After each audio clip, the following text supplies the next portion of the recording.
What draft experts continue to get wrong about the Arizona Cardinals, and a saga that continues as far as a potential Cards trade candidate goes. Johnny Venerable? Yeah, that's me. Is Trey Hendrickson not coming to the desert? Is the deal dead? We react to that and more. PHNX Cardinals starts now.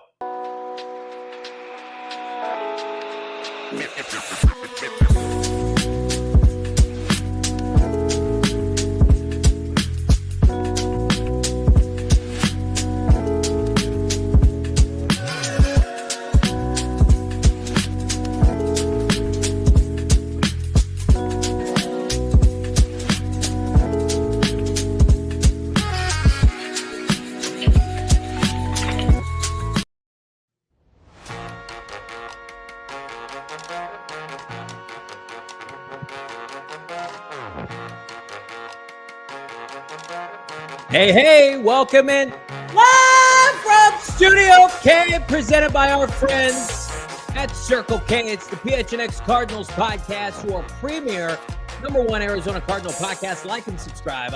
Leave us a 5-star wherever you get your programming. I'm Johnny Venerable, joined as always, Mr. Brack, looking swell in Studio K. And we stole him for the time being, sweet, innocent newborn baby, Damon Dawg, as he awaits his precious Wildcats tip-off in a matter of minutes. Brack, how we living, my guy? We're living well, and he's just growing up right before our eyes. He's gotten so big. He's gotten so big. His vocabulary is so vast, and it's an exciting time for the young Damon Dawg. I learned everything I know from you guys. That's right. We've raised you, we've nurtured you, and now we will set you free. As you're living in the Sweet 16, we're slumming it and reacting to some breaking news here on the show. 16, right? Yes. What's that? Hello? We pretty much have a nightmare 16 coming up. He's got a Sweet 16. That's so true. We're going to react to a potentially the worst case scenario for the Arizona Cardinals ahead of the NFL draft. And we're also going to talk about, you put it on Twitter, just call a spade, maybe the worst mock draft I've ever seen put pen to paper, Brack. It's really terrible. They seem to be, it's like, is there a competition out there? Have the analysts, did they get together maybe in Indianapolis and they're like, you know what, let's spin a wheel. Yeah. It's like picking a random destination on a map, close your eyes and pick a team and then try to make the worst roster decisions in the draft possible for the Arizona Cardinals. That just happens to be the Cards, because they can't possibly be trying with some of the things that they're trying to pawn off as, content or directions to the Cardinals getting better in the 2025 NFL draft. But, before we get into that, let's take a little roll. I see in the chat, Ozzy present, Claymore Jones, Amadeus, Eris, #1 D-backs fan in Texas, Ollie, Tony, Pedro, Mr. Fat Gangster, Han Shot First, all present, all here, part of the 275, nearly 300 people watching live. And if you're watching over on the Twitter streets, come on over. Water is perfect over here, whether you may be watching on our streaming partners or, of course, on YouTube. You can jump in the chat. I'm just going to tease at the top of the show here. If we already have 300 live, if you've not gotten your tickets to our draft party, now is the time. It will sell out. It did sell out a year ago. We've opened the floodgates. There it is with our friends at Either River Resorts and Casinos, Wild Horse Pass, Thursday, April 24th. The first round, we're going to be there, 5 p.m. Your ticket counted is going to get you all-you-can-eat buffet, 3 drinks included. And again, the vibes will be immaculate. They've got giveaways. We've got giveaways. Michael Wilson showed up last year. What surprises do we have in store this year? Again, I know a lot of people have been asking. Your diehard, we got so many diehards in our community. We're so thankful for that. Log into your diehard account on the website at gophnx.com. You're getting that 20% taken off the total price for you and however many tickets you want to buy. It's evergreen, but you got to go get your tickets now. Last year, we were able to squeeze that orange bowl, Brack, and get some folks kind of under the closing gate. Not this year. We are at max capacity. We only have a certain amount of tickets, so I encourage everybody, set your plans now. Be at Gila with the boys Thursday, April 24th, Bo.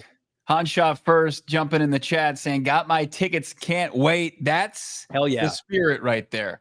Get in, get early, because like last year, as Johnny's pointing out, there's not going to be any secondary market. I mean, unless you want to pay top dollar to Johnny, who's going to scoop him up and try to just squeeze every last cent out of you like just a bad guy. Yeah. Don't let that happen to you. Get on that deal. Food, drink, vibes. What else do you need? I was smuggling people, in trench coats last year, 1940s movie style. We were doing everything we could. This year, he was like, we're going to give you the grace. We're going to do the max capacity, and that's what we've anointed now. So, again, check out the description. Check out the show notes. Get your tickets now. Like we always say, post your ticket on Twitter, the confirmation, immediate retweet, immediate follow from the Beat account. We want to know who's going to be in store. We're fired up. Here's what we're not fired up about. We're reacting to this news in real time. We've talked about it. We reported Bo Brack on the show. It's about a month ago now. The Arizona Cardinals called on the availability of defensive end Cincinnati Bengals Trey Hendrickson. As the Bengals said, go and shop. We're going to allow you to seek a trade. Fast forward to now, friend of the program, Jordan Schultz, breaks this news right before the show today. Let's see it, Damon Dawg. Here's the latest where things stand between the Bengals and Trey Hendrickson. The idea of a trade appears dead, and the Bengals would love to complete a sweep of paying all their key players. How do you react to this? The Bengals making the right decision in keeping their best defensive player in-house and then kind of drawing a line in the sand and saying, hey, we allowed you to kind of play around here and just kind of talk to some potential suitors and nothing matched our criteria. Now, games are over. You're staying here, and they've got a decent draft pick at 17 because they were on the outside of the playoffs looking in, and they feel like their window, they've got to continue to keep this thing ajar. So Trey Hendrickson gives them the best chance to do that. I know that there's, at the top of this organization, it's just they try to run into the ground every day on a daily basis. It's a comedy of errors. But as far as what they're doing, as far as their GM, I'm sure his hands are tied to an extent. He's trying to field the best football team with a really good top 5 quarterback in Joe Burrow and a really nice offense. Now he's got to get some guys to help with that defense that's surrendered over nearly 26 points per game. You mentioned it before the show. Schultz seems to be pretty locked in with all things Cincinnati. So I think you can take this at face value. I mean, they stand to have about $23 million in available cap space. Hendrickson on the books this year for about $18 million. So, a $12 million raise, give or take, is going to get him to at least that baseline of $30 million compared to what we've seen with Max Crosby, of course, Myles Garrett, the outlier, making $40 million. It feels like the window was there to do a deal, and the Bengals never seriously entertained it, right?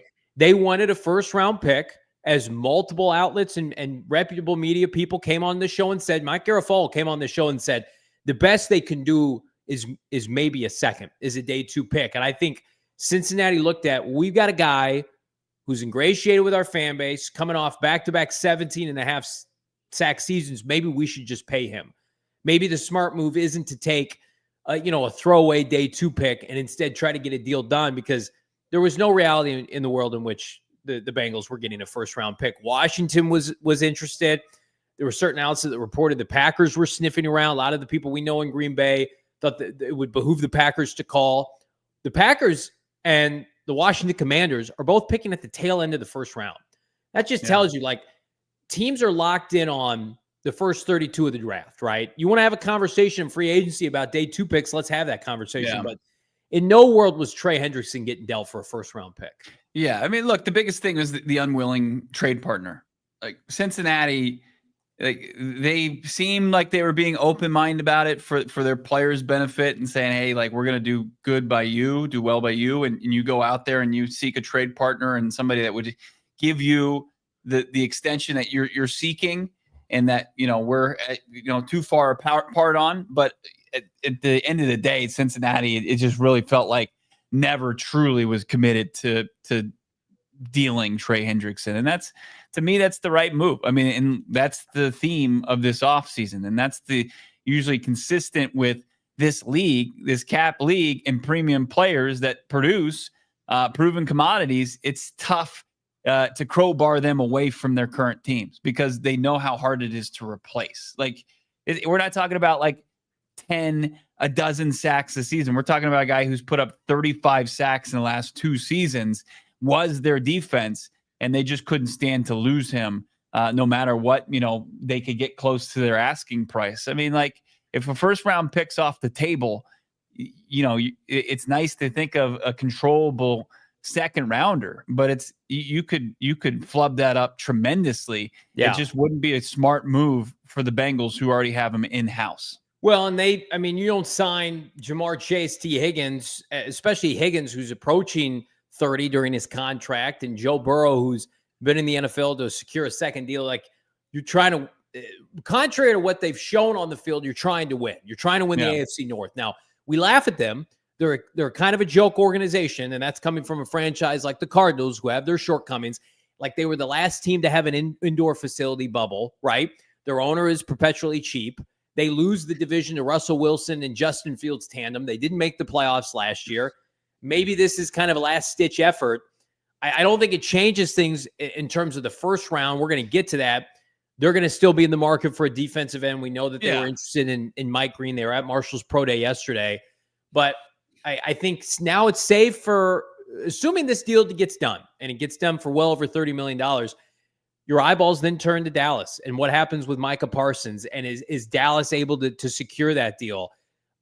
I'm pretty surprised we're going to go from the start of the offseason through the draft, potentially, and none of the big four have been dealt. Potentially, they all get extensions, and that should show everybody, Bo, you want an off-ball linebacker, you want to dick around at pick 16, maybe just take the pass rusher. Yeah, maybe just take the pass rusher, right? It seems like it's simple, but you have to bang draft analysts and experts over the head with it. They don't realize it. They don't see the landscape of the NFL in the last 4 pass rushers that have hit the market have been brought right back and signed to extensions, because teams, as time continues, they realize they wise it up, and they realize this is too tough to replace. Yeah. It's such an inexact science. We can't let somebody out of our grasp, especially when we view our window as what it is. And with Cincinnati, and you mentioned the cap space and the effective cap space and what's available to the Bengals, what they can do with void years. You can get so creative. You could probably even tweak his deal to where Hendrickson could free up money this year and kick that can down the road while getting production now. Yeah. I mean, this is just, he wanted to stay in Cincinnati, and if they paid him the value market price, which is over $30 million, he was always going to stay there. Whereas I think some people, it's easy to jump on the Chandler Jones trade. Well, why did that trade take place? Because Bill Belichick, in Chandler Jones's potential second contract, did not trust him with big-time money. I thought he had issues. Remember, he wandered in a police station. He wasn't fully clothed and they said, I'm not going to pay you. We're going to pay other people, right? It wasn't anything about the person, or excuse me, with Trey Hendrickson, it's not about the person or the player. They had concerns about Chandler Jones, and give credit where credit's due. Keim got that deal done. Cardinals extended Chandler Jones, and he became the team's all-time leading sack artist. He had 20 sacks in a season, but that was a very unique circumstance. DeAndre Hopkins and Bill O'Brien had a falling out. That's why he got dealt. Like, Hendrickson is the model player and teammate, and that's why we reported, like, Gannon would salivate. Rollis would salivate at a chance to be able to coach him. You know, he's a dog. He's a game breaker on the defensive line. That's why you want to keep those guys around. He says and does all the right things. He's a charitable individual. So now it's really up for the Arizona Cardinals, and we're going to talk about this here in the next segment. Like, Bo, they have to go find their own Trey Hendrickson. As cliche as that sounds, it's been too damn long. We're sitting here, and we got to sell ourselves on maybe you can do this, trade picks, invest premium funds on a 30-plus-year-old. No, just go and develop your own guy. Yeah, you're out here and you're just coveting all the other teams' pass rushers. You're like, ooh, that would be nice, wouldn't it? You're just daydreaming. It's like, well, why don't you go get off your backside, go out, get off your keister, if I may. Get out there and get your own. All right, because they don't just grow on trees. You have to draft, you have to develop them, and keep your greedy mitts off of the other team's pass rushers. And then you've got just tomfoolery going on where people are like, well, what if they were to go off-ball linebacker? There's a really good one. Or what if they were to really bolster that wide receiver corps? It's like, guys, no, stop it. Stop. slap the hands. Get out of here, pesky draft analyst. No, go get your own, draft and develop one. You really like the 2 defensive front 7 people that you did draft and wanted to develop. It's been stunted by injury. Yeah. Now, like, you got to continue to take cracks at the plate here. You got to take some swings. And this is the best draft to do that. This is where you can get a controllable guy. Like we talk about the funny money, $30 to $40 million. You can get somebody controllable for 5 years in the first round. That could be an impact maker. We're going to continue to break down this breaking news. Trey Hendrickson trade is dead on all fronts. We're going to take a look at perhaps the worst mock draft we have seen. Plus, we're going to talk Arizona Cardinals worst case scenario, fresh hell, if you will, for the first 15 picks. We got 1,100 people watching live. Drop a like, drop a comment. It's PHNX Cardinals. So fired up here on a Football Tuesday. Fired up for our partners at Cornbread Hemp. Again, looking for a healthier way. I'm always, I'm getting up there, Bo. Late 30s, right? Early 40s eventually. I want to find a way to relieve aches and pains while really getting a better night's sleep. And that's where I turn to our friends at Cornbread Hemp. They offer the first USDA organic CBD gummy in the United States, right? Their CBD gummies are the highest quality, full spectrum gummies on the market. They help with stress relief, better recovery, improve sleep, all of the above. All those things sound great, right? Third-party lab tested, right? The main ingredient, how about this? Flour, USDA certified organic. I like all those things, including vegan, dairy-free, gluten-free, no artificial flours and preservatives. This is something my wife would even try. Cornbread offers free shipping, all Bracks on their products, 30-day better life guarantee. Take the Cornbread 2-minute quiz to get custom recommendations tailored to your needs, whether that's aches, pains, sleep support, whatever you want. It's a call to action right now. Try it now. They're offering our PHNX listeners 30% off your order. Just visit cornbreadhemp.com/PHNX. Use the bonus code, of course, PHNX at checkout. That's cornbreadhemp.com/PHNX. Code is PHNX. 30% off. Live the good life and tell them PHNX Cardinals sent you. We love talking ball on PHNX Cardinals. We love talking ball all at PHNX Sports. Carol Royce and her team love talking real estate, realty, baby. Oh, yeah. And look, it's a hot topic because everybody tries to figure out what's going on with the market. Carol made one stop in the PHNX studios and got us on the right course. Like you felt like you were finally educated on something where there's so much misinformation out there. Carol Royce and her team fed us straight, and you got to check in. If you just want to kind of check in on the market, give her a call right now, 480-776-5231. Give her a call, 480-776-5231, and talk ball real estate. That's what we're talking about here. And she's going to give you an update as far as, is it the time to buy? Family member of mine, they just got into the house of their dreams. They've been patient about it and struck when the time was right. You got to get in that position as well by calling Carol Royce at 480-776-5231. Check him out right now. The perfect home for you. You can find it. Carol's so confident you'll love your home that within 18 months, if you aren't happy with it, she'll buy it back. That's unbelievable. Nobody else is giving you that opportunity. Check in right now with Carol Royce. If you're ready to find the home of your dream home, the next step, call Carol Royce and her team. Visit Carol Royce online, carolroyceteam.com. That's carolroyceteam.com. Terms and conditions apply.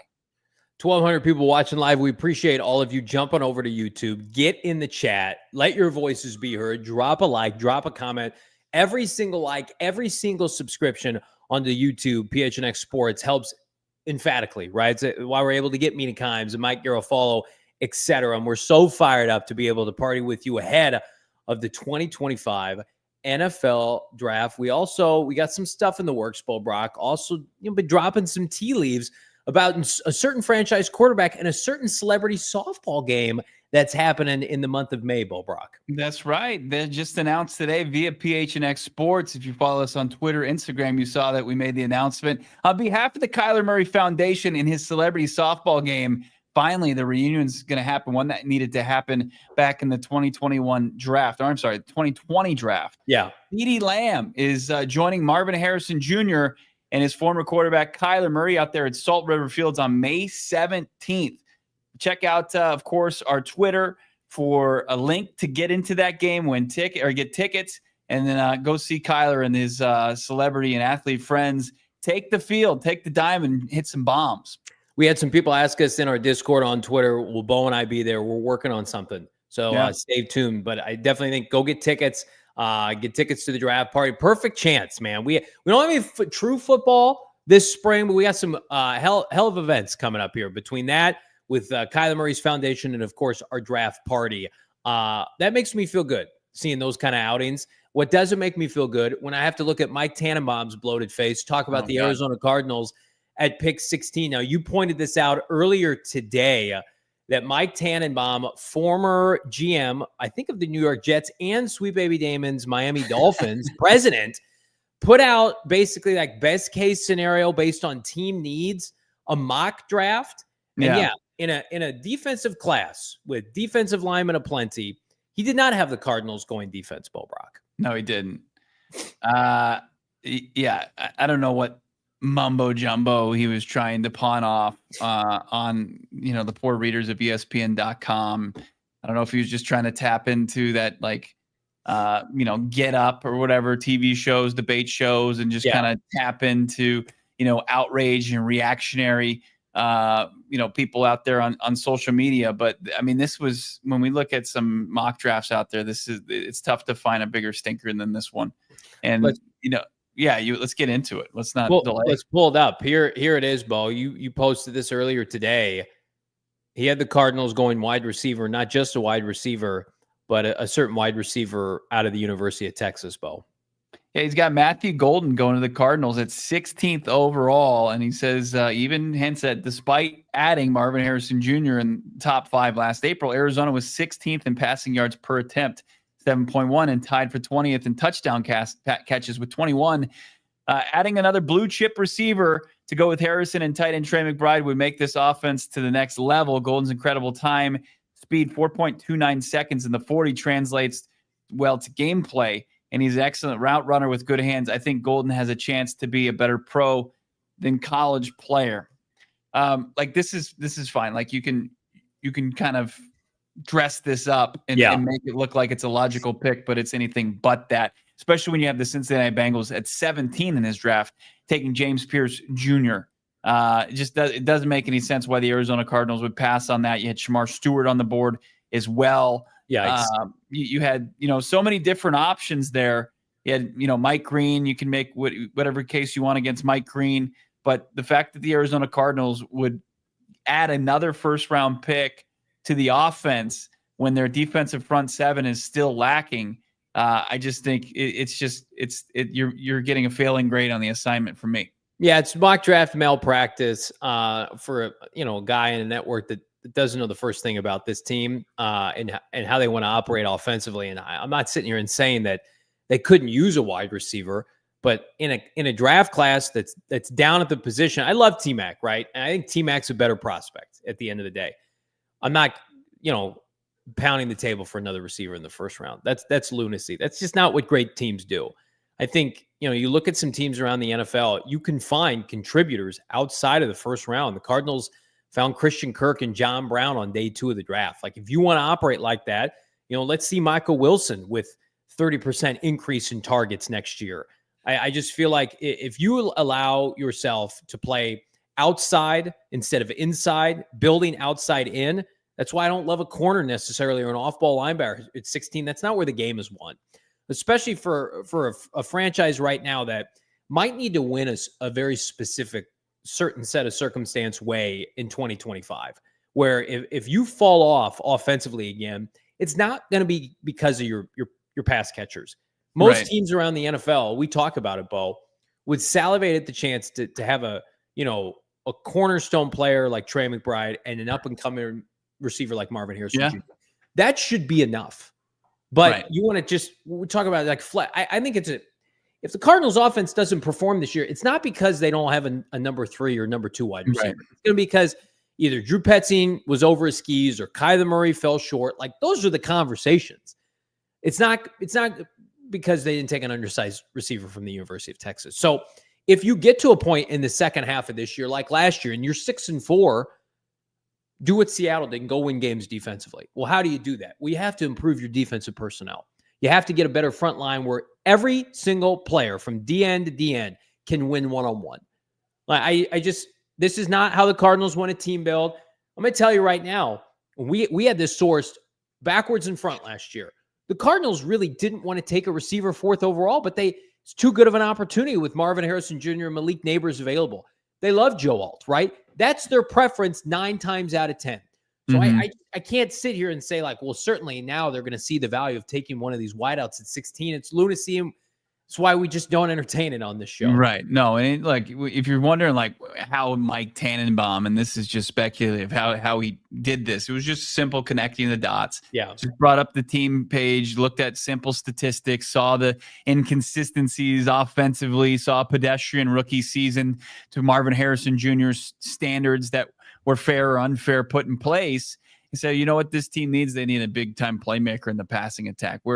I think smart general managers, football men, architects of teams would understand that there's going to be a jump from Marvin Harrison Jr. There needs to be a jump overall from offensively from the core in place. And that should help, just get you go in the right direction anyway, and not have to continue to throw top assets at it, including draft capital. You just can't do that. That's just because while you do that, your biggest area of concern and weakness continues to just fester and fail. Like the reason Mike Tannenbaum has been fired twice is this exact reason. Like he just looks at surface level stats and just tries to play fantasy football, and he doesn't look at pressure rates and realize that the Arizona Cardinals were at the bottom of the league in those as far as generating pass rush. And it's just this is the opportunity to sink assets into it and not F around and use another pick on a wide receiver in the first round. You want to get one in day 2, like late day 2, fine. You can maybe even like convince me early day 2, but I still think there's going to be enough talent on the board.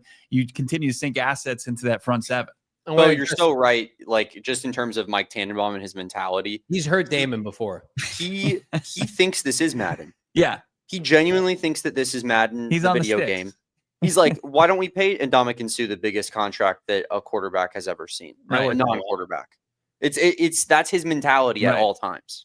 Got a problem, throw money at it, throw draft capital at it. That's how you fix it. It's like, no, you don't like build and develop. That's what you should be doing.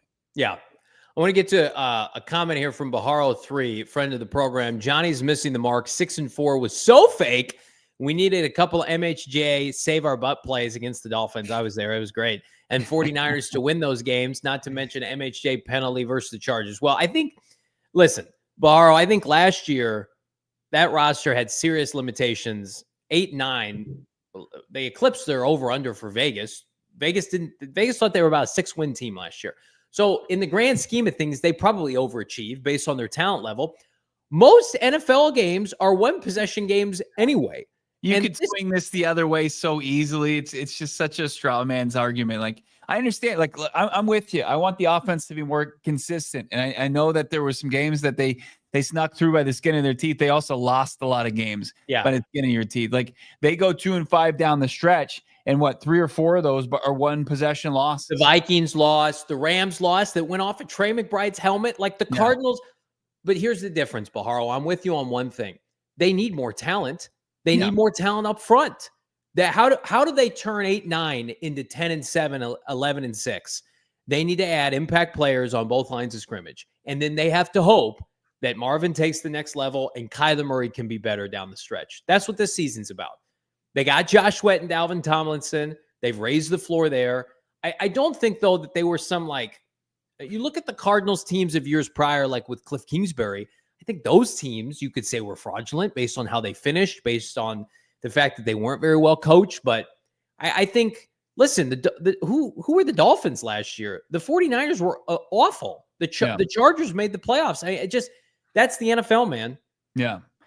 Yeah. I mean, it's a play here. It's a play there. It's like you can look back and say, hey, like you snuck through there. You got lucky. And that's part of it as well. But I think Jonathan Gannon has put his team in a position more often than not, more often than not, to be competitive and be in those games, right? When he's behind as far as, roster talent compared to the other teams. And that's the point I think he was making at the end of the year. Like, we can point to the quarterback here for their shortcomings, but yet overall, like they still weren't where they needed to be roster wise, and they were flawed. And as we start to And I've been really kind of looking at the roster now. Like the talent floor has raised considerably. And now you add the free agency wave here where you add 2 impact makers on the front 7 and then potential add more through the draft. Like they're going to be in a really good spot with an opportunity to beat up on some non-divisional opponents. And if they take care of business, like they should be able to go where they think they can go. Like I'm not looking back on this and saying, hey, the most fraudulent Cardinals team last year was the 6-4 one, or saying like the 2-5 proves this. It's what do we say? Like on 2 complete ends of the spectrum, it's somewhere in the middle. Who are their 4 losses when they were 6-4? I don't know. The Detroit Lions, the Buffalo Bills, the Green Bay Packers, and the Washington Commanders. All 4 of those teams made the playoffs last year. I think they were about a 500 team, and that's where they finished. Keep it on the subject of mock drafts. I did want to point this out. So as bad as Tannenbaum was, Bucky Brooks, NFL.com, did have some sense. Here's his mock draft, which is much more on brand with this show.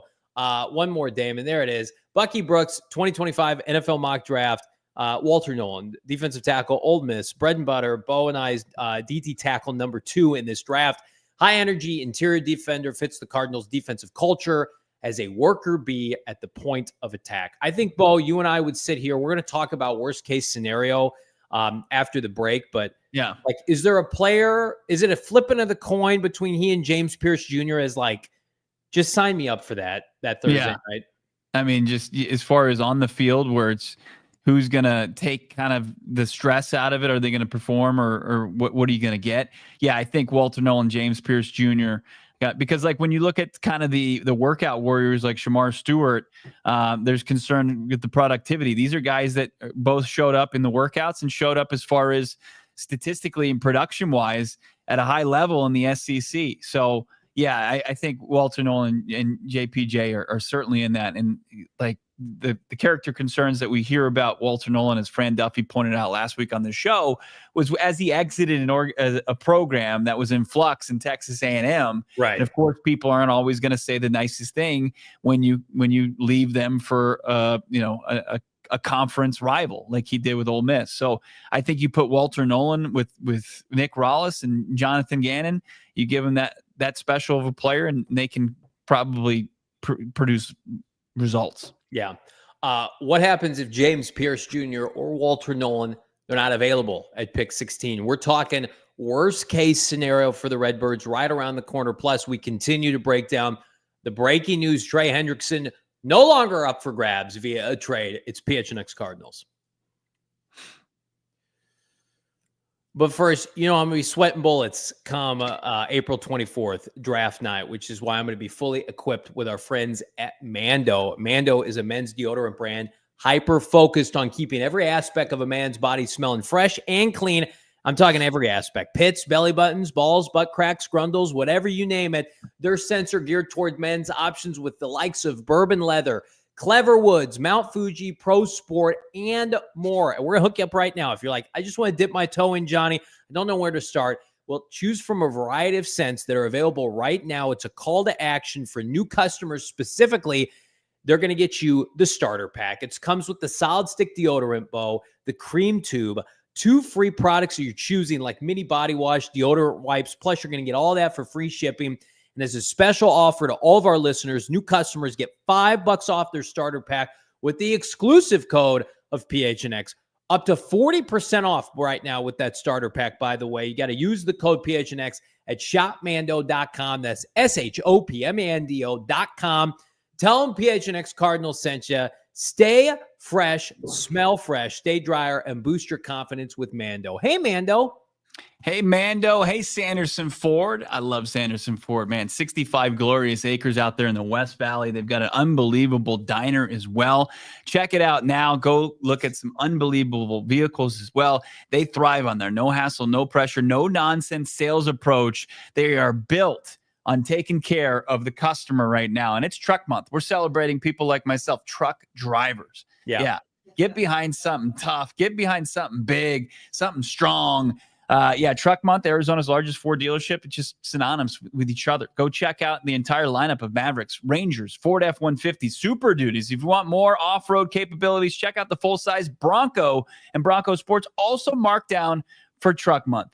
you can check out 11 grand off a Ford F-150, 1.9% financing. Tough to beat that. The Bronco Sports plus 2.9% financing. Save 4 grand on Ranger trucks.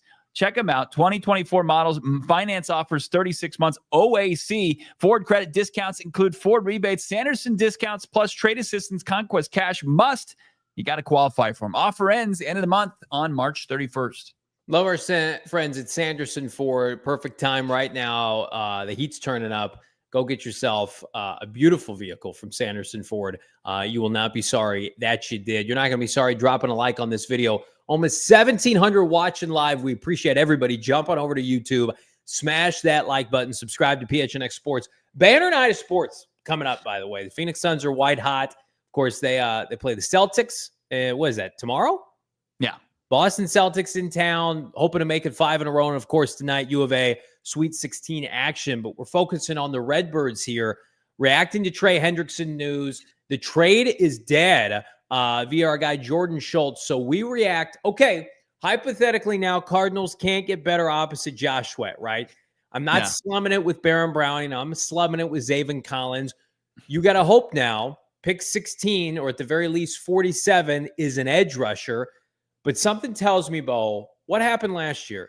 All the elite offensive players went, right? Everybody smartened up. There was talk Dallas Turner was going to sneak in the top 10.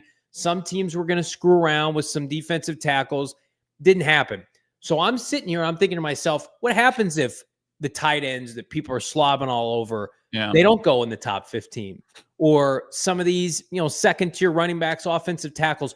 What if it's a horror show of a first 15 picks, like we saw, by the way, what happened in 2021 when Zaven Collins was left standing at pick 16? Micah Parsons gone, J.C. Horn gone.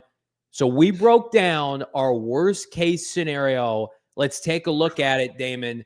Tell me what you think, Bo, because we're looking at this right now. Again, this could happen. I'm not saying it will happen. Bo, you're reacting to the worst case draft. Yeah, I mean, you've got one quarterback going in the top 15, right? And it could trend towards that.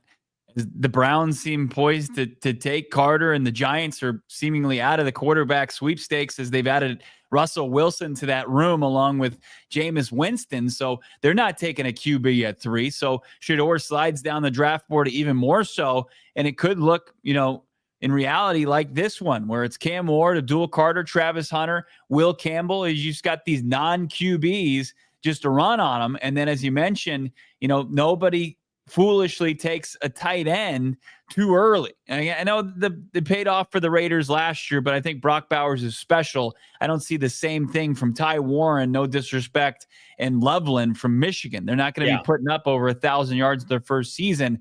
So are they worthy of a top 15 pick? But yeah, this is the worst of all realities for Cardinals fans, because this thing is pretty well picked clean.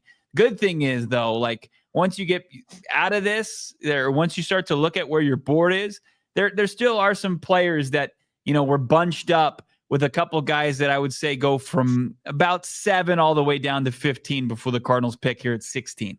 I see some people in the chat saying, well, just take Derek Harmon, defensive tackle out of Oregon. And I do think that, if you're going to stick and pick, that's the player to select, right? It's not Jahad Campbell. It's not, Kelvin Banks Jr. It's certainly not a wide receiver, Mike Tannenbaum. I think you would probably just go with a default pick there. I don't think Derek Harmon is worth the 16th overall pick. I got people telling me Kenneth Grant's not worth the 16th overall pick. Yeah. Derek Harmon's not worth it for sure. I think you pick up the phone and you try to trade down to get whatever you can, whether it's a supplemental third, a third and a fourth. You try to give yourself some breathing room here, because let's take a look at that list in all actuality. I don't think it's that absurd. I do think Shedeur Sanders is going to go within the top 10, but you're telling me right now, I think both edge rushers from Georgia are going to be gone.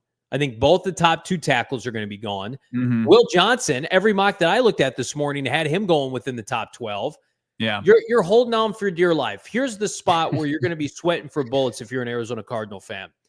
11 to 14, because all of those teams could use a pass rusher / defensive lineman. Yeah. There's a domino effect here where, some of these teams like the Raiders and the Saints and they're just not well run. They're liable to do anything. The Niners know, the Niners are going to go front seven. The Cowboys typically draft pretty well up high. We've seen the Miami Dolphins, say what you want about them. Jalen Phillips, they took my kid out of Penn State last year. They like to go defensive line early. And in Indianapolis, right, their pass rush is atrocious. They just lost their best pass rusher, Chicago Bears. So I don't think, and we know what the Atlanta Falcons feel like at pick 15. They're all in on a pass rusher. So I think it's, while that's an extreme scenario and it's worst case, I don't think it's out of the ordinary for it to mirror last year on the flip side with a bunch of defenders going before you. Yeah, look, it's not great, and it does kind of force your hand into either you got to make a decision. Are you going to reach for a player that's not, his value is not there at 16? Yeah. Where you dip into the Derek Harmon's sandbox, or you go not a position of need, and you start to look at some of the other positions that the Cardinals need to fill here. Like, would that be a tackle? Do you look at Josh Simmons in this situation? Do you look at Kelvin? Why can't Banks I think Jr.? of it? Yeah, Kelvin Banks Jr. from Texas. That's kind of the debate that Monti Ossenfort has to, really kind of entertain. Yeah, you look at, Teteroa McMillan. You look at, some of these wide. I don't think that they would go wide receiver. I think they would probably be more apt to look at maybe taking somebody earlier than is expected to go at 16. Like, do you look at the Boston College edge rusher, right? Hartman, as you mentioned, Donovan, yeah, Grant. It's all those guys, and that would be, because you're not maximizing the value of your pick. That's where you kind of are a little bummed out that's how this draft board could potentially fall. It would just become so imperative. Like, if you took a second tier corner or an offensive lineman, you'd have to move down than to have ammo to move right back up, right? Like you did the first year where you traded down with Detroit, you went to pick 12, then you came back up to pick 6 to get your target. Nick Scourton would have to be a target within the top 40. Our guy Landon Jackson out of Arkansas, I think is going to be a fringe first round pick. Tyleik Williams, defensive lineman out of Ohio State. All these guys, the two pass rushers, certainly JT out of Ohio State. Like, you have to be in that market. You can't wait for any of those guys to potentially fall to 47. That's why I feel like if the board gets picked clean and you are definitive, you're like, the best value is not a defensive lineman, it's a tackle or a corner. I still think it behooves you. You have to find a way to trade down and just get whatever you can, because you start lumping. Let's look at that list one more time, Damon. I apologize having you jump back and forth here. Look at this list and tell me, like, I feel like these are the best players in the draft. Not only are they the best targets for the Cardinals, Membo's a top 10 pick, Jalen Walker. Everybody loves Will Johnson, regardless of how you feel about taking him at 16. Genty, Stewart, James Pierce Jr. The only guys on this list right now that I don't routinely see mocked ahead of the Cardinals are Walter Nolen and Kenneth Grant. Well, they play a position that's a premium in the NFL that teams covet, right? Yeah. This is not a guard. I think all these guys, save for those two at 13 and 14, I don't want to say are locks, but certainly are in the conversation for any of those teams. Yeah, I mean, as we're putting together our Cardinals 100 big board, it looks similar to this, because we get out all the mumbo jumbo. You're not going to have any like quarterbacks that are going to be high in the Cardinals draft board, because they have that position taken care of. They're not going to have tight end high on their draft board. They're not going to be on Loveland or Ty Warren, because they've got that figured out, and Genty and the running backs. They're not going to have that there. So it does push everybody significantly up the board. Yeah. And it looks really like, and you guys will get to see it, especially if you're a diehard, you'll have access to that when it drops here shortly. That's what this board looks like, because those are the targets. Like, best case scenario, on the best case scenario, you're looking at this grouping of Carter, Graham, Hunter, Campbell, Walker. But then, like, you don't even get the second wave of that potentially in this scenario. Mm-hmm. Then you're like looking at this third, fourth wave, and it's like, okay, you're taking some guys that some teams probably might not even have as a first round pick. And, right. And like a Nick Scorton, or, as I mentioned, the kid out of BC, or, Darius Alexander, Landon Jackson, as you mentioned. It's just, that's when you start to, like, really, you got to trust what you've done as far as leading up to the draft and your research. And, like, if you can somehow finagle a trade down and kind of wring that washcloth out of any like type of draft capital, then I think that you did yourself a good deed there. Tomorrow we're going to do a deeper dive on this, but I think it's just, if you're a Cardinal fan, like starting to familiarize yourself with the teams that are picking in the 20s that also have multiple picks on day 2. Like if Ossenfort, because what has he done every year? He's traded down either with his first pick or his second pick. We know first year traded down from 3 all the way to 12, back up to 6. And then that year they traded down, took Ojulari. Last year they traded down in the second, took Max Melton. I'd be looking at a team, Houston Texans, if they want to come up for a tackle that they love after trading away their franchise left tackle to the Washington Commanders and Laramie Tunsil, pick 25, pick 58, pick 79, pick 89, right? And I'm not saying like this is my preference, Bo, but again, if there are teams in the 20s, Washington, right, could be looking to move up. Hell, the Chicago Bears have picked 39 and 41 and 72. If Ossenfort feels like, even if some of these guys are available, it's like, well, I could get a similar player, the caliber at 16, I could get a 23, 24, and that's what we've heard a lot about this class. It would behoove them to kind of corner that market. Whereas on the flip side, if a Michael Williams or a Jalen Walker were to fall to you, you need to be all over that. I feel like we tease this with a Tyler Warren, Hampton, the kid out of UNC, Jackson Dart, and we dick around with some of these names that teams at the end of the day are just, they're not going to take these players top 15. They're not. Last year showed you it was almost chalk. Tackles, wide receivers, the quarterbacks. That was it, right? With maybe a running back mixed in there. Other than that, there were no surprise picks last year. Yeah, because you're seeing the league get smarter, or you're learning from the errors of your predecessors, right? The foolish GMs that would utilize you just top draft capital on non-premium positions and how it usually cost them their jobs. Like you can hit on picks, but if it sinks your roster and your ability to like build a consistent winner, like the pressure is to win now. And like these GMs understand that. And that's what you saw last year, where these teams were like, oh yeah, well, we could stand to get somebody off the edge, but nobody like had the value to take, before 15 or 16th in the draft last year. And you're seeing that, very, very similar. It's very uniform. The collective is getting smarter because you see GM after GM shown the door. Now, they're not like, you will see some dumb moves. Like they still exist. Like some teams can't help themselves, and like they're in the top 10 consistently. Bears. And that's why you hope, hey, can Ty Warren make his way into the top 15? Can Shedeur Sanders, he has to get picked for the Cardinals. Like you're rooting for at least 2 tackles to go off the board before the Cardinals pick. Like just positions that the Cardinals don't have, like wide receiver. Like you hope not only T-Mac goes, but somebody else goes along with T-Mac at his position. We're jonesing for a receiver to be taken early. And it's unfortunate because nobody's really separated themselves with a phenomenal pro day, 40 time, freak show performance. Nobody's put together the full resume. And it's not to say these guys aren't going to be any good, but it does feel like the year Jackson Smith and Jigba went at the back half of the first round. It feels like that kind of caliber of group. And if you're these teams, it's like, can you afford to take a tight end in the top 12? To me, it's at the end of the day, I do feel like the Cardinals you might have to be aggressive and come up from pick 16.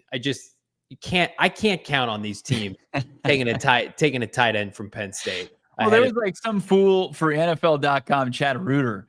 He had the Cardinals trading up with the Dolphins. I'm like, okay, what do we got cooking? And he takes the Calvin Banks Jr. out of Texas. Look at this. Is this the worst mock ever? Yeah. Calvin Banks Jr. at the tackle position. Like, does he even start year one? And then they take the Iowa State wide receiver 47th overall. In the trade up with the Dolphins, they lose their 3rd round pick, so they don't have a 3rd round pick. And then they take Kobe Bryant in the 4th round, a guy who would be like DB 5 or 6 on this roster. Like this draft effectively does nothing for the Cardinals. I'm looking up Chad Reuter's credentials right now. Do I follow this guy? NFL draft analyst at NFL.com, draft Nick since 2001. Seems like a nice guy. That's a horror show. that is an ultimate horror show. Who are some of the players that they passed on in this mock draft? I'm pulling up right now. This is not good podcasting. In real time. Let's get into it real quick. We'll look at the players that Chad Reuter passed on for the Cardinals, and also get on this worst case scenario, who they would take, who would take in that scenario. All coming up. PHNX Cardinals.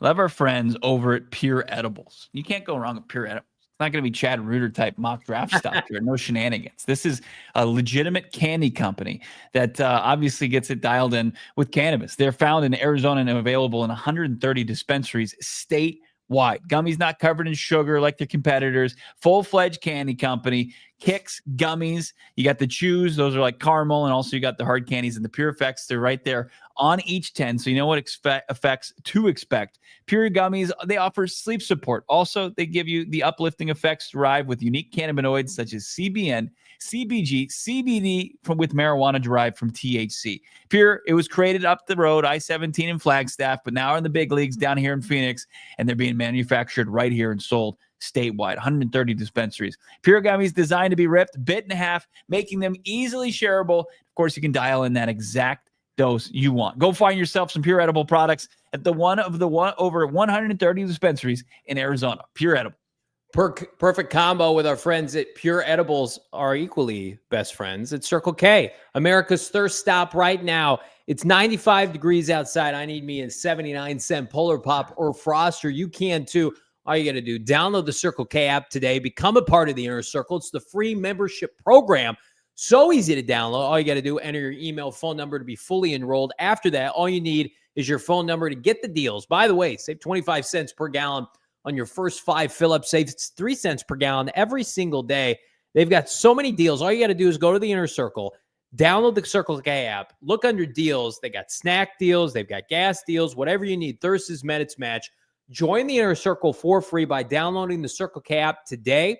Terms and conditions apply at participating locations. Visit CircleK.com for more details. Circle K hits like Walter Nolen or James Pierce at Pit 16. That's what it feels like to be a part of the Inner Circle. That's what you want. And then you open up the Twitter app. You open up one of these websites that you trust. You think you can trust. ESPN.com and your spoon-fed Mike Tannenbaum crap. And then also Chad Reuter's going out here and is like, I'm going to do a 4-rounder, and doesn't hit for your team in any one of them. No.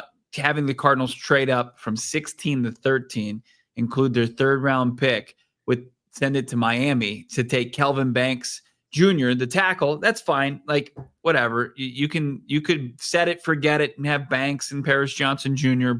Bookend your tackle spots. But still, I think the need is defensive front 7.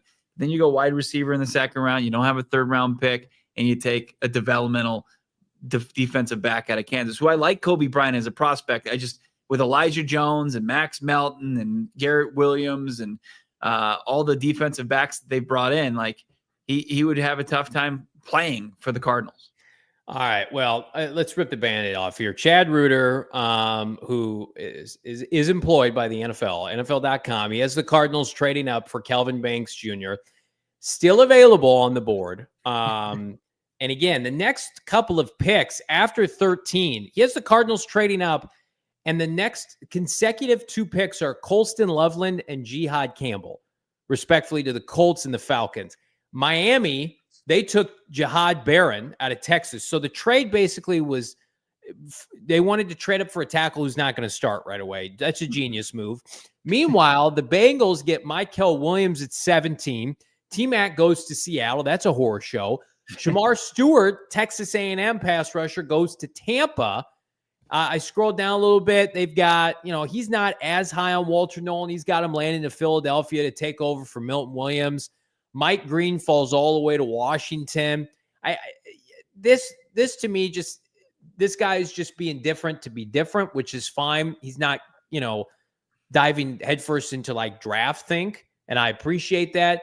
But the fact that he's got the tight end from Michigan going 14th overall, the Cardinals picks are bookend by 2 tight ends. In what world then do you need to trade up?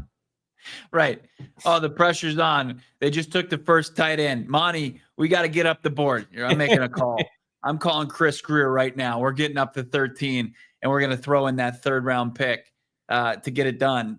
I mean, this is mock draft malpractice. I'm a little bit more harsh than you are on old Chad Reuter. If he's been at this since 2001, like how do you get 20 plus years down the road and you're producing crap like this? Not good. It doesn't help the card. Like not a single round do I find somebody that's going to impact the Cardinals winning a game. Like, well, I get tackles. Like you can always you always need an offensive lineman. You got to protect Kyler Murray. Like that's about it. That's the extent of it. Well, I feel like the Cardinals, when you're picking 16th overall and you're missing the playoffs every year and you've got a regime in their 3rd year, Ossenfort and Gannon have a lot of job security. With that being said, you have to have a winning record this year. You have to make the playoffs. Calvin Banks Jr. on the surface does not help you do that. Right. In a perfect world where your offensive line stays healthy, he never plays. Jonah Williams plays. Probably Kelvin Beachum plays over him. That's a developmental pick. You can't be taking a guy developmental 16th overall. He might look great in 2026, 2027. Is Kyler Murray his quarterback? Is Jonathan Gannon his head coach? I sure as hell hope so. But if I'm Monti Ossenfort, just like it was the narrative around free agency, he's not going to spend. He needs to spend. If I'm a GM, I get one shot at this. I'm going to spend my free agent cap dollars. If I'm selecting 16th overall, why would I not flush my defensive line with players knowing that Gannon and Rollis are going to utilize them 50, 60% of the snaps? It keeps everybody fresh, even if Shamar Stewart or James Pierce Jr. or Mike Green, et cetera, Mykel Williams aren't starters on the depth chart. We know that's a fallacy defensively, whereas the offensive line, you have a collective 5, a cohesion unit. You don't want to mess with that. I mean, they screwed themselves last year by moving Jonah Williams in the lineup after, Kelvin Beachum was playing so well. You don't mess with that with a 1st round pick this year. It's just a disaster class. I mean, he's got the Colts, as you mentioned, taking a tight end. Can you imagine with all what's going on in Indianapolis, and they just brought on Daniel Jones as competition for Anthony Richardson, and they bring in a tight end like to help that team. Like that'll solve all their problems. They got Atlanta, who hasn't had a pass rush since 28-3 in the Super Bowl, and they take an off-ball linebacker. They take Jahad Campbell. Like there just isn't not only is this a bad pick for the Cardinals that they would misdiagnose the board, but it would show that Monti Ossenfort had zero pulse for what was coming down the line. Like a tight end goes, an off-ball linebacker goes, the next cornerback goes off the board, and then you just leave guys like Mykel Williams, you leave Shamar Stewart, you leave who else? Walter Nolen, as we mentioned, like all these options that would look good on your defensive front 7, you just punt on them for a tackle. For a 3rd tackle this year. To trade up for a tackle. Egregiously bad. It's egregiously bad if you don't jump over. We want to welcome everybody from our streaming partners. Hello, gophnx.com. Like this video, 2,100 watching live right now. We appreciate all of you. We're jumping in to your super chats momentarily, but Bo, we didn't answer the question earlier. Who's going to lead our show today? Who's the player? Let's look at it one more time. Worst case mock draft scenario. If we had to stick and pick in this worst case scenario, pick 16. So Ward, Carter, Hunter, Campbell, Graham, Mimbu, Walker, Mykel Williams, Will Johnson, Genty, Shamar Stewart, James Pierce Jr., Walter Nolen, Kenneth Grant, and Mike Green. They're all off the board. That defensive front 7, the top tier players at bonus pick clean. Who we got? Who you going with? You go first. Man. I mean, if I probably would go Derek Harmon in this scenario. Yeah. I don't have an issue with it. I think that's the most chalk pick you can go.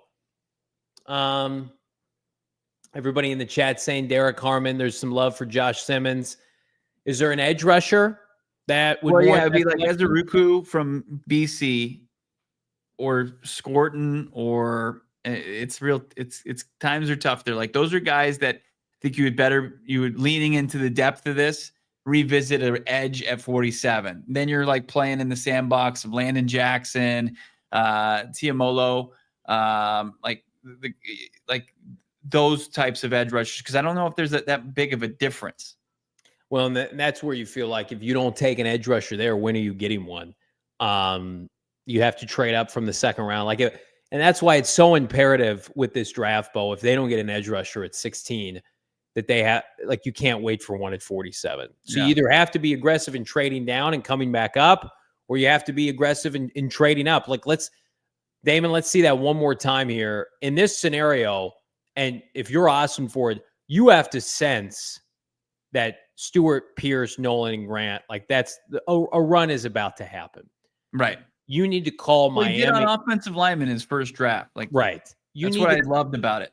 I know. We need to see that again. You need to call Miami at pick 13 and jump an AFC team.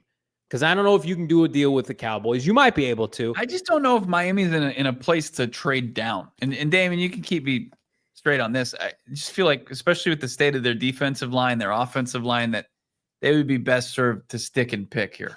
Like, of the few teams as trade down candidates. I think they have 10 picks as well. So they don't really need more picks either. Yeah, no, they don't need. They're not short on capital there. I mean, like, the Cowboys need picks. So maybe you could do a deal with Dallas. And I think the Saints need picks, but and the Bears have 2 seconds, so they're not trading out. That's going to be the biggest sweat job of the night, where you're going to need our friends at Mando, because we all feel like the top 10, 2 quarterbacks, both offensive linemen, Mason Graham, right? Then it's going to be nerve-wracking from about 8 to 9 to 16. We're going to be sweating it out for 16 picks. I'm with you. I would probably just go Derek Harmon. We know he met with the Cardinals at the Combine. We'll see if they use a top 30 visit. We're trying to put together culmination of the top 30 visits for the Cardinals. But, yeah, I mean, that's worst case scenario. But there's no Shedeur Sanders. There's no Tyler Warren. There's no wideout of any kind. There's just one running back. Maybe another corner sneaks in there. Who knows? But let me ask you this. If Will Johnson, let's say Shedeur goes, Will Johnson doesn't go, is Will Johnson your pick at 16? Yeah, I think so. Because you can say, hey, yeah, he's got the projectables. He's a premium position. He's not a guy that you're reaching for at that point. I think that's one of the few scenarios that I'd be like, okay, you can get me on board with this. Like, the board was, the dominoes didn't fall your way. And this, this is a prospect that you can be excited about. But then you got to continue to get to work like the rest of the draft and supplementing that front seven. We got 2,100 people watching live. We got one super chat today. We appreciate this one. Reezy Baby, $5. I'm ready for the draft to be here and not take a skill position into day 3. I'm with you, Reezy Baby. Yeah. Thanks for keeping us sane until then. We appreciate that, Bo. Yeah, I mean, I agree with that approach. I'm right there with Reezy Baby. As I had the stomach two mock drafts today. One with Tannenbaum, where he's got him taking as wide receiver 16th, and then Chad Reuter taking Iowa State wide receiver in the second round. I just I'm out on that. Like, you're running it back. You're taking the 2024 offense. You're hitting copy and you're pasting it into 2025. If you're doing that, if you're being that bold, they have to prove something for you. Like, I think you've given this, like, and to your credit, like, this should be to your credit. You've built something that you think can get the job done. Let them do it. Don't continue to just throw assets at it. The only thing I'm running back is the site of the PHNX Cardinals draft party location. And that's with our friends at Gila River Resorts and Casinos Wild Horse Pass. Let's see it one more time. Damon, I just got notified, by the way, from my guy on Twitter, Nooner38. He's buying 3 tickets right now. He said, I'm jumping on this, Johnny, before these sell out. Hell yeah, brother. Sign up now, Thursday, April 24th, 5 p.m. Again, your ticket right now is going to get you all you can eat, 3 drink tickets, giveaways. We're giving out jerseys, signed helmets last year. Michael Wilson stopped by. The vibes were immaculate. We're going to be live from 5 p.m. We're probably going to be on air for about 5 hours, on and off air, hanging out. We got so many good people coming by, our entire crew. This is your premier setup. And I use this word, and I use it well. It's called intimate, right? It's an intimate setting. It's not on some grass field with hundreds of other people watching a big screen, okay? This is a setting where Cardinal fans can get together and we can party. We can have a great time talking about the 16th overall pick and what's to come. Hell, the Cardinals may trade back into the first round. So fired up. If you have not gotten your tickets now, I encourage everybody grab them. They will sell out. We just opened up the floodgates. It's been about 4 days. We've already gotten a robust amount of tickets sold, but we want to make sure that you get your spot. So don't hesitate. Grab your tickets now. Yeah, bro. I think we've got about a third sold already. So, as we said, tweaking things to better take care of those who are in attendance this year as far as food and drinks. It's going to be an unreal night. And, of course, as you mentioned, giveaways. Don't miss out on it. I feel like I need a shower after this show. It was just like it rained down horrible mock draft after horrible mock draft, bad pick after bad pick. I need a shower after this one. I can't wait to see my guy Ryan H flying solo. Got his ticket. Let's go, Ryan. Can't wait to party with you, my guy. We can talk about our attire. We'll talk about what we're gonna harmonize. Yeah, together. We'll talk draft. Absolutely. I feel gross today. I won't feel gross tomorrow. Returning is Fran Duffy, All-City draft analyst, is going to join us ahead of Cam Scadaboo's Pro Day. It's a big day here on the Thursday program, but we're going to keep it real. Did Mike Green do enough with his robust Pro Day to vaunt himself into the top 15 discussion? We didn't even get to touch on that from Jordan Schultz. Again, download PHNX Cardinals wherever you get your podcast. Subscribe today. And again, like this video, comment down below. Who would you take in our mock draft worst case scenario? We are back on a football Wednesday. For Damon, Bo, I'm Johnny Venerable. We'll see you then. We all silly like the mayor.